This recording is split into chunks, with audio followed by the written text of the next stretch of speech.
देखिए, संपूर्ण मंडल शशांक कला कलाप शुभ्रा गुणास्त्रिभुवनम तव लंघयन्ति ये संस्कृतास्त्रिजगदीश्वर नाथमेकं कस्तान्निवारयति संचरतो यथेष्टम। ये अपना 14वां श्लोक है। इसका कुल मिलाकर के विषय इस श्लोक में स्तुतिकार आचार्य भगवंत श्रीमान तुंग सुरेश्वर जी महाराज साहेब कहना चाहते हैं कि साहेब, आप श्री जी के जो गुण हैं लोक में ही नहीं अलोक में भी व्याप्त है। लोक का उल्लंघन करने के बाद में अलोक की सीमा आती है। सामान्य तौर पर कहा जाता है कि अलोक में कोई जा नहीं सकता। कुल 6 द्रव्यों में से आलोक में केवल एक ही द्रव्य है, वह है आकाश। और आकाश में जगह तो बहुत है, अवकाश देने वाला द्रव्य आकाश है। अवकाश यानी कि स्थान। परंतु यदि हमको स्थान पर गति करनी हो, यानी कि अब जैसे कि मैं बोल रहा हूं, मैं हाथ हिला रहा हूं, मेरी आंखें पलक झपकाते हैं, कुछ चलना है ना, तो चलने में सहायता देने वाला यदि कोई द्रव्य है तो वो धर्मास्तिका है। स्थिति में कोई सहयोग करने वाला यदि कोई द्रव्य है तो वह अधर्म द्रव्य है। अधर्मास्तिकाय जिसको हम लोग कहते हैं, वह द्रव्य है। वहां पर धर्मास्तिकाय और अधर्मास्तिकाय है ही नहीं।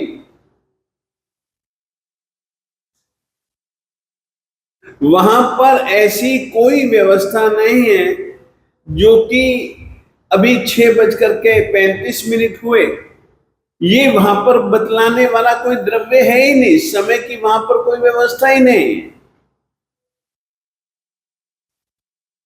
तो वो अनादि काल से है, अनंत काल तक रहने वाला है, उसमें कहीं कुछ परिवर्तन आने जाने वाला है ही नहीं। इस तरीके के आलोक में भी साहब आपके गुण गए, इसका कारण क्या? इसका कारण क्या है? लोक में गए स्वाभाविक है, परंतु लोक में और अलोक में लोक का उल्लंघन करके भी आपके गुण वहां कैसे चले गए? उसके पीछे क्या कारण है? उस कारण की चर्चा इन्होंने बहुत अच्छे ढंग से परमात्मा आदिनाथ स्वामी जी से जुड़ करके, कारण जान करके उस कारण की चर्चा इस श्लोक में की है। एक तो बात इसमें यह बतलाई है, ये श्लोक बहुत महत्वपूर्ण है। इस कारण से महत्वपूर्ण है, हमको भी अपनी शक्ति, हमको भी अपना नाम, हमको भी नाम के साथ में अपने गुण, हर किसी को दिखें, हर कोई उन गुणों को याद करके कहे वाह क्या अद्भुत, वाह वाह वाह। ये अद्भुतता को देख करके कोई अहोभाव से कहे ऐसी स्थिति हमारी भी होनी चाहिए, तो हमारी भी ऐसी स्थिति बन सकती, मगर कब बन सकती है? अब मैं तुम लोगों को कहूं, मुझे एक ने नहीं, कई कई पंजाबी आदमियों ने कहा कि हम महाराज जी वहां गए थे। आप अन्यथा मत लेना मेरी बात को, हम वहां गए थे, वहां महाराज जी हमको अमुक महाराज जी मिले, उन्होंने हमसे पूछा कहां से आए हो? उन्होंने कहा हम पंजाब से आए। वो वल्लभ सूरी, यानी कि तुम लोग वल्लभ सूरी के कारण से पहचाने जा रहे हैं।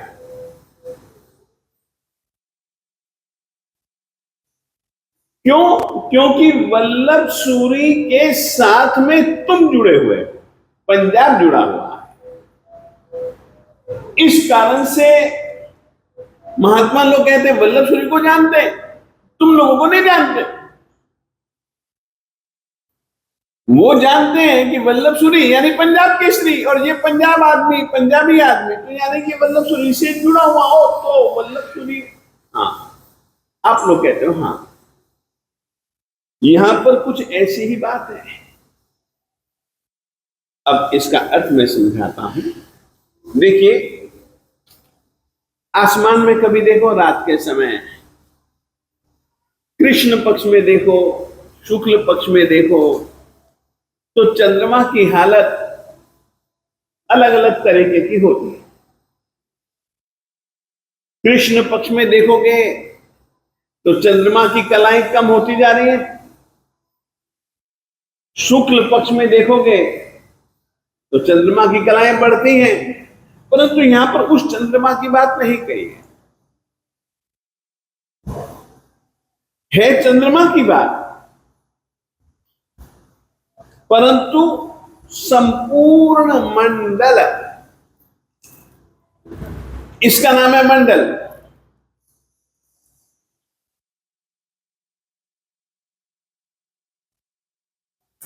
इसका नाम है मंडल, गोलाकार।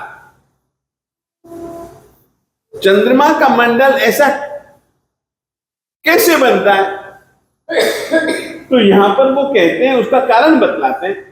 संपूर्ण मंडल, संपूर्ण यानी कि आधा अधूरा नहीं, ऐसा नहीं,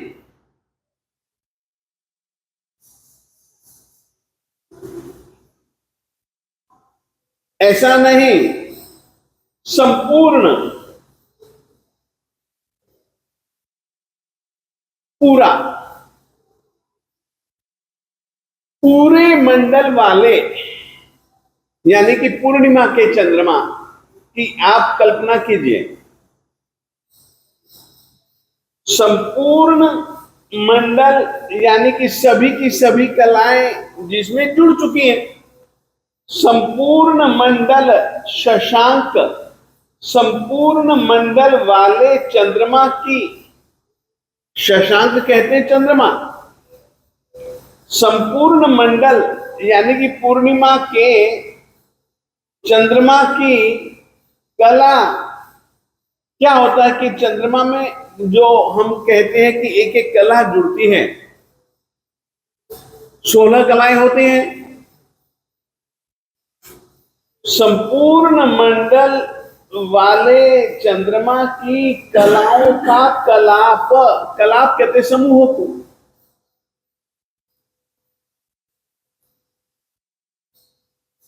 पूर्णिमा के चंद्रमा की कलाओं के समूह के समान शुभ्रा गुण,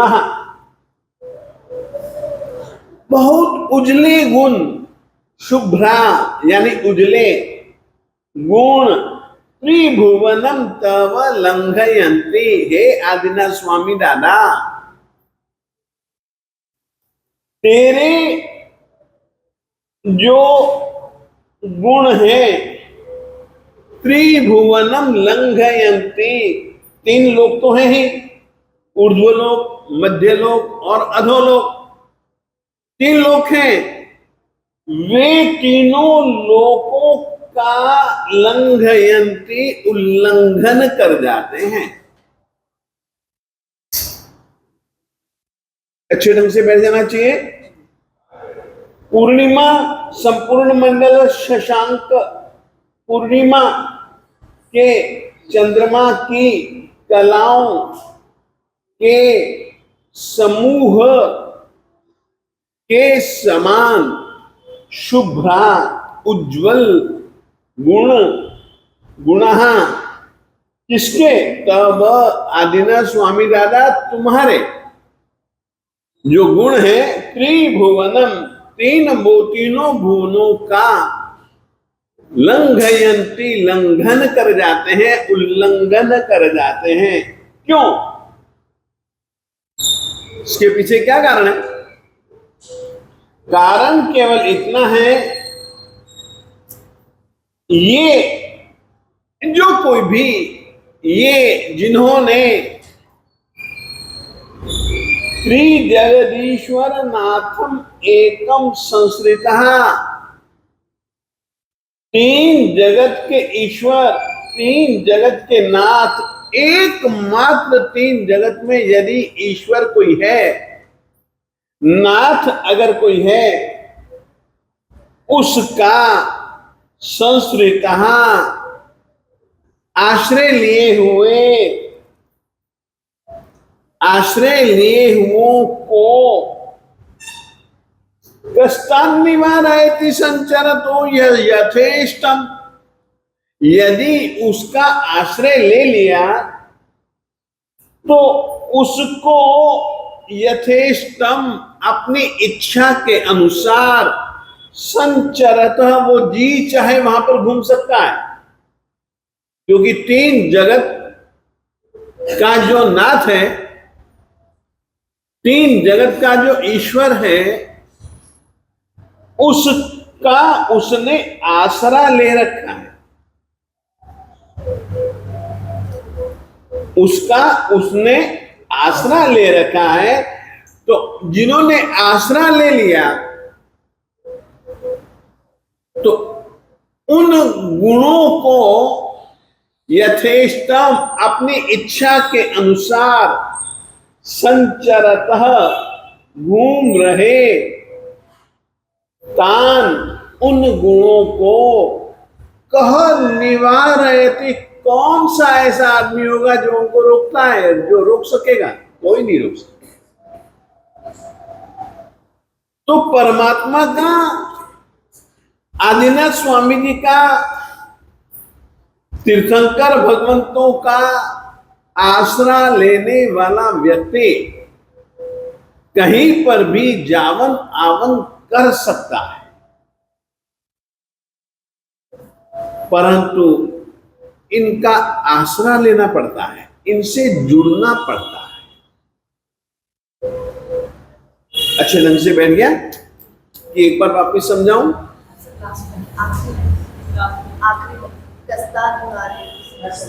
क्या बहन?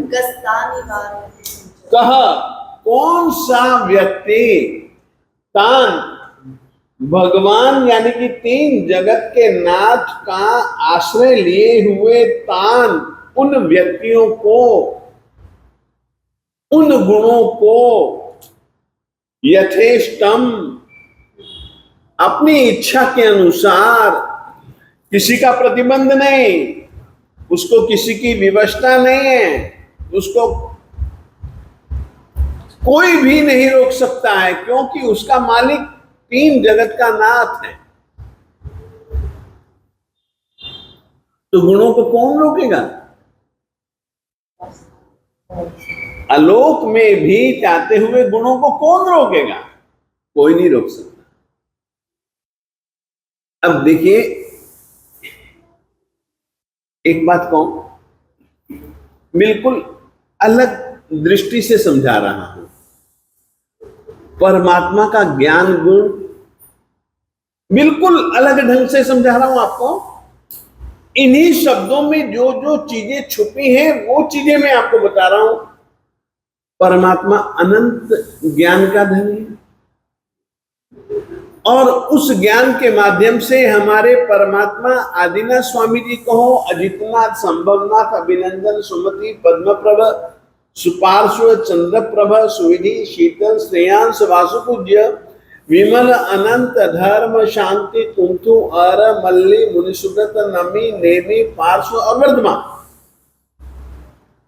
इनकी आत्माओं में, इनके आत्मा का गुण है ज्ञान। क्या उनका ज्ञान से वे आलोक को नहीं जानते? तो इनका ज्ञान गुण कहां तक पहुंचा? आलोक तक पहुंचा। इनका एक गुण है अनंत दर्शन, और अनंत दर्शन ही इस ज्ञान, इस गुण के कारण से वे लोक अलोक सबका सामान्य बोध भी प्राप्त करते हैं। ज्ञान विशेष बोध, दर्शन सामान्य बोध वो ग्रहण करते हैं। तो क्या उनको आलोक में जाते हुए उनके दर्शन गुण को, ज्ञान गुण को क्या कोई रोकता है?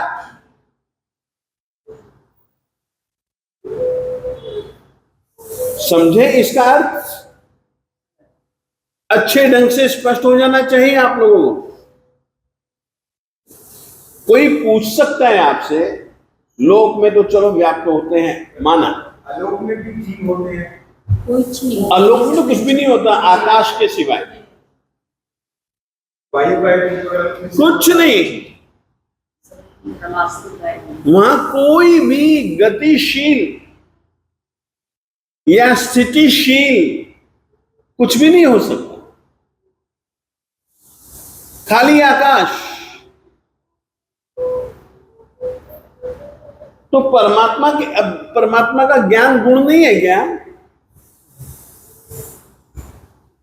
जो कि ज्ञानावरणीय कर्म के क्षय से प्राप्त होता है।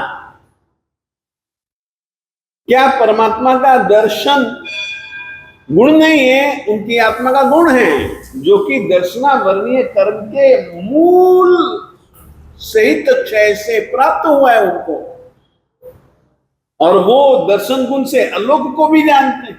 तो कौन रोक सकता है? बेटा अच्छे ढंग से आगे बढ़ो। हाँ, सब एक प्रश्न आया, अगर परमात्मा का वहां पर आकाश में सब सुनाई देता है, मतलब आकाश के जो एक इंद्रिय जीव है परमात्मा को वो महसूस कर पाते हैं, इसका मतलब एक तरह से नहीं नहीं नहीं नहीं नहीं, आकाश का मतलब एक इंद्रिय जीव है ही नहीं। आकाश का तो मतलब है केवल खाली जगह। अब मैं यहाँ पर क्यों हाथ फिरा रहा हूं? अब मैं ये जैसे माता है, ये माता यूं यूं पीछे की ओर हाथ बढ़ाए तो नहीं, ये अवरोध है। मैं बढ़ा सकता हूं, ये नहीं बढ़ा सकते क्योंकि अवरोध है नीचे, वो दीवार के साथ में कहां तक बढ़ाएगी? यहाँ पीछे दीवार है, अवरोध है।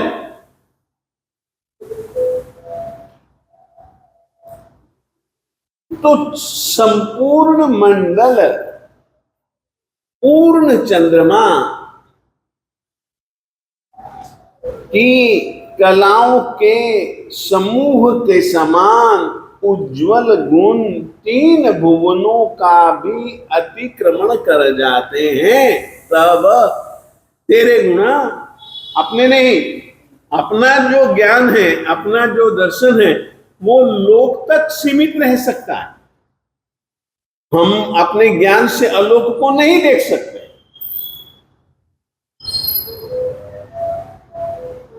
हमारा ज्ञान गुण क्षयोक्षमिक है, हमारा दर्शन गुण क्षयोक्षमिक है। परमात्मा का जो ज्ञान गुण है, जो दर्शन गुण है, वो क्षायिक है। क्षायिक इसलिए कि उन्होंने क्षय करके पाया है, ज्ञानावरणीय कर्म का क्षय करके उन्होंने पाया है। इस कारण से वे लोक अलोक सब जगह, कोई हिस्सा नहीं है लोक का या अलोक का जहां पर परमात्मा जान न सकते हो। इसीलिए हम कहते हैं लोक और अलोक में पाया जाने वाला कोई भी द्रव्य परमात्मा के लिए अज्ञेय या परमात्मा के लिए अज्ञात नहीं है, इसका ये मतलब है। अब अच्छे ढंग से समझ में आ जाना चाहिए। आगे बढ़ूं?